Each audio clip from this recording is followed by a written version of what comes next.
The James Show Podcast. First story, this is going to pull at your heartstrings a little bit. We have, it sounds funny and there's a lighthearted aspect to it, but this is not a funny story overall. Recently in Uptown, a woman got harassed. She turned her phone around onto herself and she posted on TikTok her story real quick. And I don't think she intended to have this level of impact, but the story got passed around, struck a nerve, went viral. And in the comments section on her original post, you see a whole bunch of other women sharing similar stories.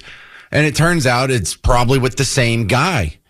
And so now what we have is Dallas has an uptown serial creeper. Let me play you the original story because it's just gotten 10 times bigger since the original post that she made about a week ago. I'm literally like on the verge of having a panic attack because I just got sexually harassed walking to the gym. Oh, it pisses me off so bad because you can just be doing anything as a woman and someone will just with you, and it was so messed up too. I was walking and this guy parked and I didn't even think he was parking for me, but then he was waving at me from behind and I could hear him talking to me, but I was pretending to listen to my headphones. But then he followed me and he stopped in front of me and I was like, what? And he says really slow too. He said it so calm, which is what's he said, excuse me miss, my English isn't that good. And I was like, okay. And I just I had this weird feeling because he followed me for so long. He says, excuse me miss, my English isn't that good. And then he asks to watch me go to the bathroom because he's a weirdo. And I just I say, no, go yourself. And I start screaming because he's a freak and obviously a weirdo that very intentionally wanted to do that. And he just ran away, ran back into his car and drove off. But it just pisses me off so much when stuff like this happens. And so she posts that. Now, of all the critiques for society that come from the feminist movement or feminism or the Me Too movement or just generally seen as whatever's Team Blue, this is one of the legit complaints. This is one thing that women have to deal with that I don't have to deal with. I have never walked down the street and some lady came up to me and asked me if she could see me do a bathroom thing. I've never been sexually harassed. I don't have to. That's one thing I don't have to worry about at night when I'm walking down the street or in the middle of the day. This looked like it was the middle of the day, looked like high noon. I don't have to worry about that. Garrett doesn't have to worry about that. But I definitely care about it. I have a sister. I have a wife. I have a daughter. They're going to walk down streets, and I would prefer for them to not have to share those streets with guys like this if we could possibly do something about it. Now, it's tough because there's nothing illegal about asking a strange woman a strange question. There are boundaries to be crossed, but I don't know. Has this guy crossed that boundary yet to anything illegal? Well, it got so much views. I even saw the Dallas Morning News report on this. I saw the Dallas Express report on this. I saw some of my other influencer friends, the Dallas and Fuego, A-Muse. They were talking about this. So now we get an update. Now that there's a little bit of a couple days have passed, the same lady, her name's Caitlin, gave you an update on the poop stalker. So a few days ago, I made a video after I was harassed by a man while I was walking in Uptown Dallas. And right afterwards, I shared my experience with a description of him and his car. And since then, on that video, I have over 100 comments. And half of those comments are actually women confirming that he has done the same thing to them. Wow. I'll show you a few examples. You can pause to read, but I have gotten over 50 comments from other women saying that super similar stuff has happened with him. And if you look through it, it's the main areas are going to be Knox Henderson by the Foxtrot or Berkeley's or Trader Joe's, the Trader Joe's in Greenville, and other parts of Uptown, like the St. Thomas area. That seems to be where he is frequenting. And since I posted that video, I have gotten so many comments from women saying that either in the same day or the days before, the days after it happened to me, it's been happening to them. So it's been weighing really heavy on my heart, because this is just the women who have seen my TikTok. And there's even comments from women saying that he did this to them like years ago. So this guy has been around and hasn't been caught. He's just been doing this for God knows how long, God knows to how many women, because these are only comments from women who have seen my video, and it's over 50 of them. We have a pervert. Yeah, so over 50 women are now not as comfortable walking down the street as they were because of this guy. He has ruined the comfort, the safety, the security of 50 women. One guy out there. One guy. And he's been doing this maybe for years. So you got a great description of where this is happening. So ladies, if you're in that area, be aware, maybe avoid it, maybe take a big, dumb Shrek-looking guy like me with you. But also, in her update, she gave a better description of the stalker, creeper, uptown guy, whatever. As embarrassing as it is, I will give you a description. He is a Hispanic male, probably in his 20s or 30s. He has a very round, flat face and black hair and like a black scruffy beard. He drives a Scion Cube. This car is confirmed by multiple women in the comments, because he will hop out of his car to chase after you. Scion Cube, silver. Partial license plate, VFC. It has a Cubs sticker on the back. Okay, so how many people could possibly have a silver Scion Cube with a Cubs sticker? Even in a metropolitan area of 8 million people, we can narrow it down to the neighborhood. Well, I think we may have found him. And I found the girl who posted the video and had a brief chat with her via text earlier today. I'll share the updates on the Uptown Dallas creeper coming up next on the James Show. But men, every woman has a story like this. Every woman has a story like this. I don't. Garrett doesn't. And look, this is one of the great points. Like, just put a thumbtack in your memory for how men and women are just, in some ways, are just different. Now, that doesn't mean they're not equal. That doesn't mean they shouldn't have their full complement of human rights just based solely on their sex. But men don't have to put up with this. Women do. And what's even worse is the more beautiful you are, the more you attract these people. And so that's, that shouldn't be part of the story. But the woman who did the viral video that sort of kicked off this new crusade against the Uptown creeper, she's gorgeous. Absolutely. And it's a scary thing because, like, Miss Parker, pretty good looking lady herself, she has like 40 of these stories. Miss Parker. Maybe not this specific where he's asking to see the bathroom business. But for those of you who are like, well, how do you know it's poop? She just said he asked Watch to go to the bathroom. Well, read the comments, okay? And then that was something she also cleaned up, no pun intended, when she did the follow-up video. And he has done this to multiple women, like he did to me, where he jumps out of his car and he follows you. And he won't leave you alone until you talk to him. I was walking away from him for a while, and eventually I was like, what? What do you want? And he asks if he can watch you poop. Embarrassing, I know.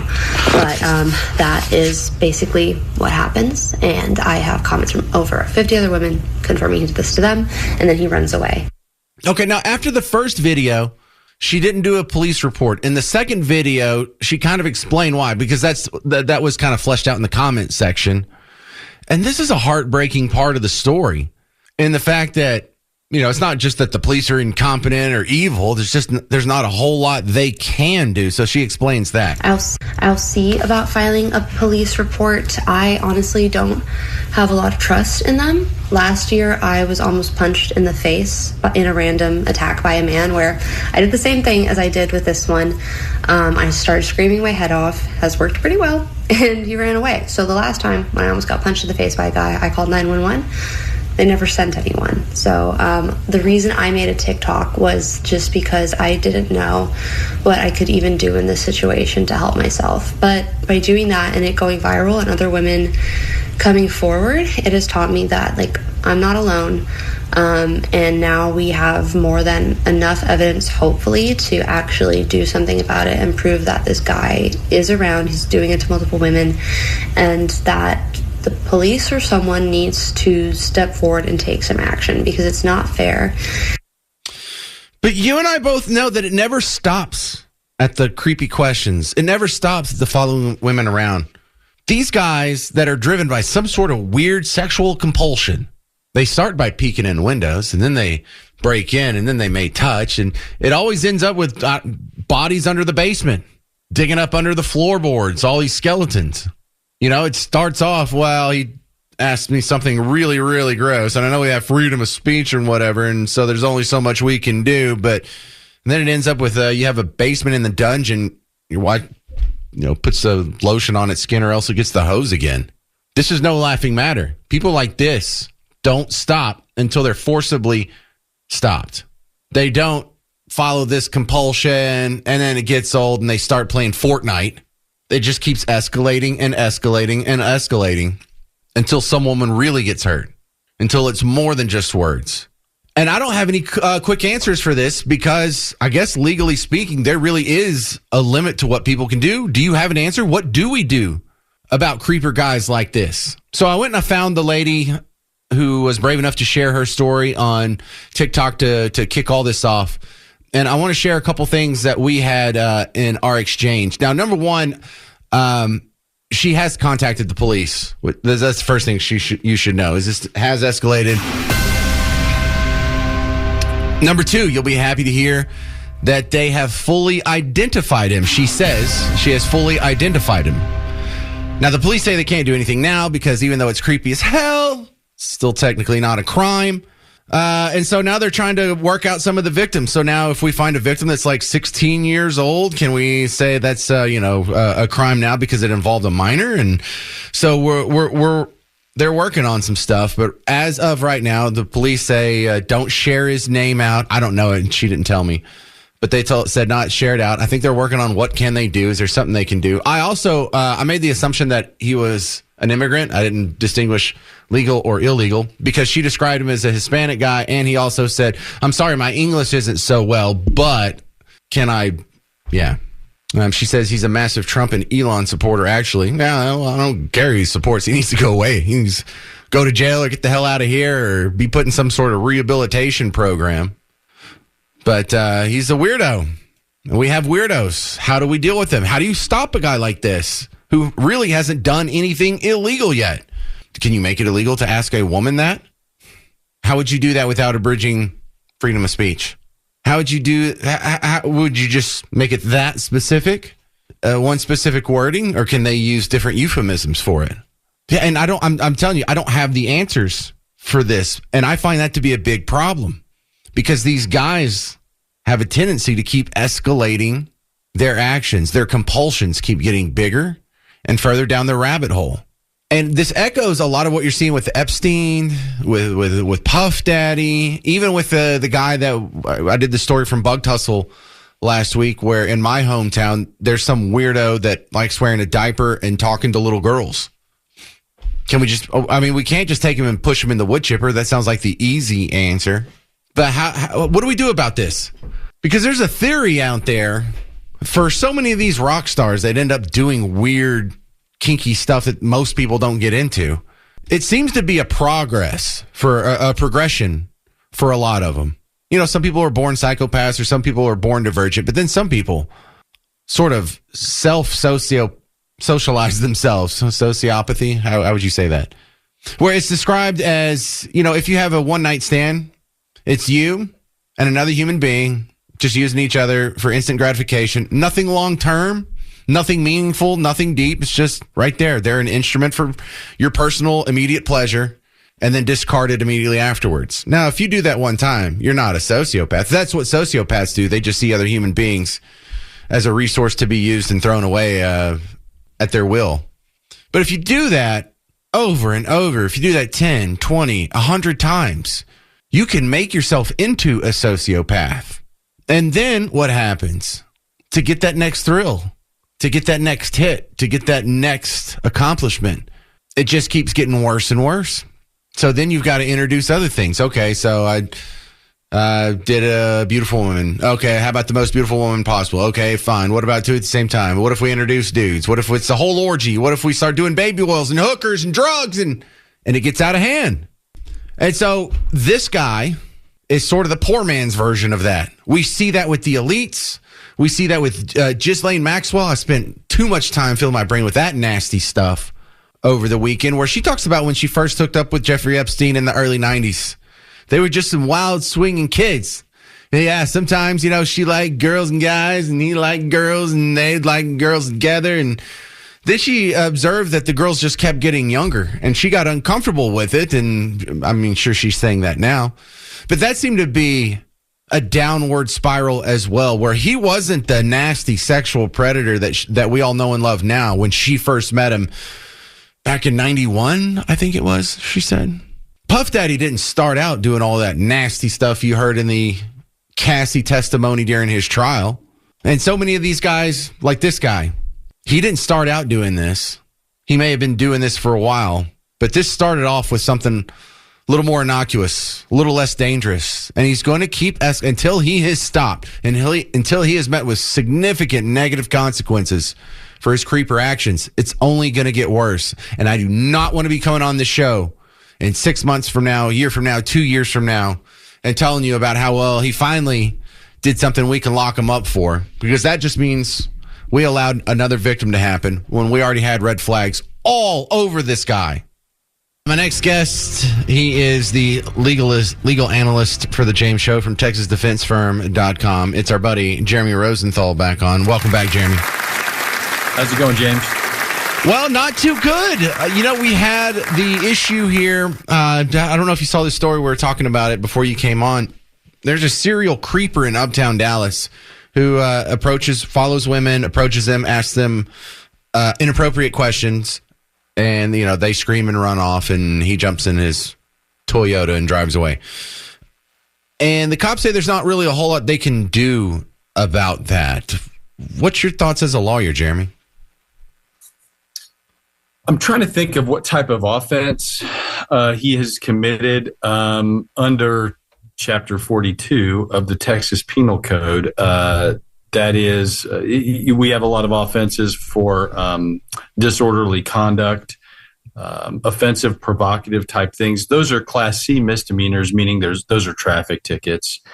And from a legal standpoint, it's probably not.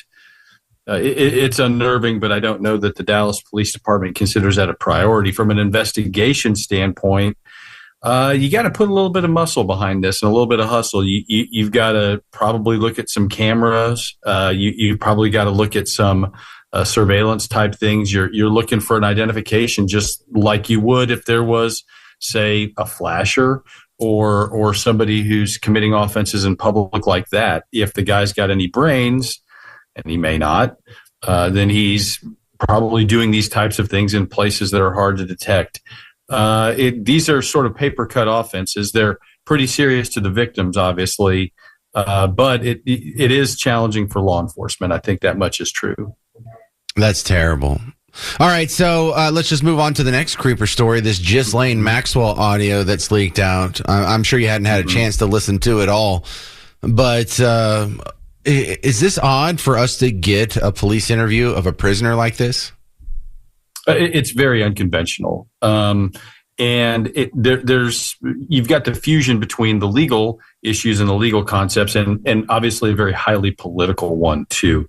They wouldn't be interviewing her, I don't think, unless we were really curious about the Epstein files. She has gotten 20 years in federal prison, and there's really not a lot going on with her case legally. But the president, Pam Bondi, they promised the releasing of the Epstein files initially back in January, February. Last month, they slammed on the brakes. They're under a lot of pressure to try to get some information out there. They asked for grand jury testimony to be released in her case. That was denied. And now this is the next best thing for them. So they're wanting to obviously clear Donald Trump's name and whatever officials that are currently in high positions that may also have connections. I know Robert Kennedy's name was brought up in the interview. So I think that's the clear angle why they're doing this. And it gives Miss Maxwell a little bit of clout or leverage that she didn't otherwise have until this point. Now she can sort of help the president out, and that's the guy who can let her out of jail. So I think that's, again, I think you're seeing the fusion of a political story with a legal one. All right, we're talking with Jeremy Rosenthal from TexasDefenseFirm.com. We continue with the interesting case of Abrego Garcia. He got let out of jail for some reason, immediately have cuffs back on him. I was under the impression he was about to get shipped off to Uganda. And then right before the James show started, another judge put a stop to that. What is going on here? This seems way out of character for the legal system. Is that just a layman's ignorance? Again, it's sort of the fusion between politics and the law. Abrego Garcia is somebody that I think to some degree may have given the administration a bit of a black eye. He was wrongfully deported. He was returned. Now he's facing federal charges, which I don't know how I don't know whether those are really I don't know how serious they are, and I don't know what the evidence is against him. And so it's a little unusual to see a plea bargain which says, if you don't take this deal, you're getting sent to Uganda. Normally, the typical plea bargain is, if you don't take this deal, we're going to ask for a higher sentence. That's typically what you would call a trial tax. You mean, Jeremy, wait, how many plea deals have you been a part of in your legal career? I don't plead guilty to. My clients never plead guilty. But yes, in all seriousness, James, probably 2,000, probably more than that, counting the time I was a prosecutor, maybe up to 3,000. And how many of them included Uganda? Still waiting on that one. It's exactly 0.0. Is that where we're at? Some of them have involved, now if you go back to Arkansas or if you go back to Oklahoma, and that can be like Uganda, I suppose. I mean, there's parts of both that are kind of like that. Hey, see, people from Oklahoma are listening right now. All right, Jeremy Rosenthal, thank you very much for your insight. How do they find you online? TexasDefenseFirm.com. Yeah, I knew that. I just wanted to make you say it. Thank you very much, sir. Appreciate your legal expertise there. Keep an eye on this Abrego Garcia thing, because I mean, I don't even know where Uganda came from. Did they just spin the globe and chuck a dart and be like, that's where you're going, buddy? I think probably my guess is there's some probably legal ability to get that done. I know that he could not go to where they originally sent him. I think that was the original problem. El Salvador, El Salvador. So I don't. I'd have to look into it, but maybe there's some clearance or there's some ability to send him to Uganda where he has less chance to sort of fight that type of an action. That just feels random. It feels like Donald Trump watched Lion King last night, and he's like, we'll send him to Uganda. If we can't do El Salvador or Mexico or something like that, let's send him over there. We'll just pay him a huge amount of money. Uganda will be like, sure, whatever. We'll take him. I don't know. It's too random. It's not one of your more intuitive places to send people, and yeah.